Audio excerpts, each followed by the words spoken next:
इन 3 बड़े कारणों के कारण पहले दिन निकली बैजबॉल की हवा।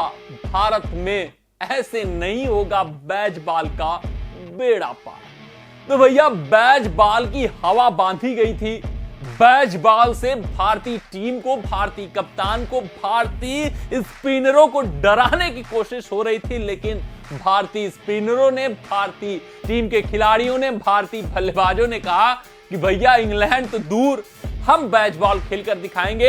हम बताएंगे इंग्लैंड को कि भैया भारतीय सरजमी पर, भारतीय पिचों पर बैजबॉल कैसे खेलते हैं, क्या काबिलियत होनी चाहिए, क्या हुनर होना चाहिए आपको स्पिन खेलने का। तो अपने इस रिपोर्ट में हम देखने वाले हैं कि क्यों पहले दिन इंग्लैंड की हवा निकल गई, बैजबॉल का बेड़ा गर्क हो गया, कौन से ऐसे 3 बड़े कारण रहे जिसके कारण पहले दिन भारतीय टीम हावी होती हुई दिखी, तो वहीं बैजबॉल का टाए फिस्ट हो गया।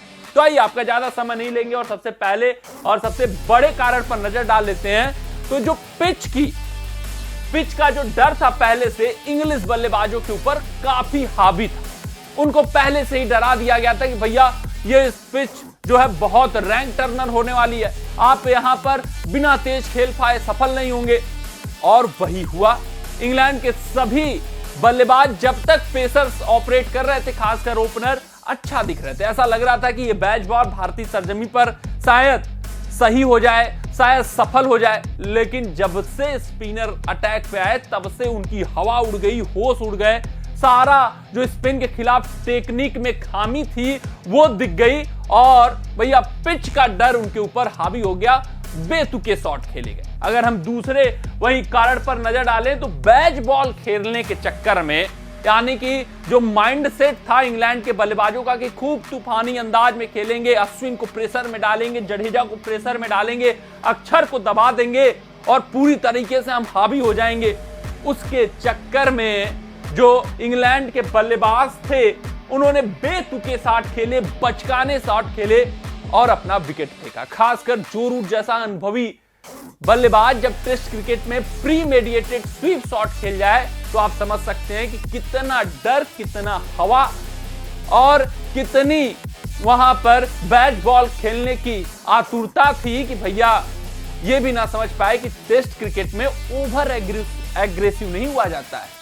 आपको बैजबॉल खेलना है तो अकॉर्डिंग टू द बॉल खेलना है, प्रीमेडिएट करके आप चीजें नहीं कर सकते। और वही हुआ, बैजबॉल खेलने के चक्कर में ओवर अटैकिंग हो गए इंग्लैंड के बल्लेबाज, खासकर जो रूट, ओली पोप और जैक क्रॉली जैसे बल्लेबाज काफी बचकाने शॉट खेलकर आउट हुए। और भैया वहीं पर इंग्लैंड टीम जिसको सॉलिड स्टार्ट मिला था पूरी तरीके से मैच में पीछे चला गया। जो तीसरा कारण रहा इंग्लैंड के विफलता का वो रहा कि उनका जो स्पिन अटैक, मान सकते हैं, चलिए मान लेते हैं कि भैया ये पिच जो है स्पिन को मददगार है, मदद दे रही है। वहां पर टर्न था, बाउंस था, वो देखने को भी मिल रहा था, लेकिन वो टर्न और बाउंस अक्षर पटेल के लिए था, वो टर्न और बाउंस अश्विन जैसे काबिल गेंदबाज के लिए था, वो टर्न और बाउंस रविंद्र जडेजा के लिए था, जिसकी सराहना अक्सर बचते हैं करते हुए विदेशी खिलाड़ी कि भैया यहां पर पिच का देन है, अश्विन जडेजा में वो काबिलियत नहीं है। लेकिन जब वहीं उनके गेंदबाज ऑपरेट करते हैं, जब टॉम हार्टली, रेयान अहमद या जैक लीग जैसे स्पिनर इसी पिच पर ऑपरेट करते हैं, तो भैया स्किल लेवल का पता चल जाता है कि जमीन आसमान का अंतर है। अश्विन किसी अलग लेवल पर ऑपरेट करते हैं, जडेजा अलग लेवल पे, तो वहीं विदेशी स्पिन गेंदबाज यहां पर अलग तरीके से ऑपरेट करते हैं। उनका पूरी तरीके से जो अनुभव है, अनुभवहीनता वो प्रदर्शित होता है और वैसा ही कुछ यहां पर इंग्लैंड के स्पिनरों का दिखा, बिल्कुल ही वो बेअसर दिखे। वहीं भारतीय बल्लेबाजों ने इसका जमकर फायदा उठाया, खासकर यशस्वी ने, जिन्होंने 76 रन ठोक डाले 70 गेंदों। तो भैया ये 3 बड़े कारण रहे जिसके कारण पहले दिन इंग्लैंड टीम की हवा निकल गई, बैजबॉल की हवा निकल गई और भारतीय टीम पहले दिन इंग्लैंड के ऊपर हावी होती हुई दिखी। मिलते हैं आपसे अगले रिपोर्ट में, तब तक आप अपना ध्यान दें, सुरक्षित रहें, स्वस्थ रहें, मस्त रहें। जय हिंद, जय भारत। अगर ये वीडियो आपको पसंद आया हो तो इसे लाइक और शेयर करें और क्रिकेट से जुड़ी अन्य जानकारियों के लिए हमारे चैनल को सब्सक्राइब करना ना भूलें।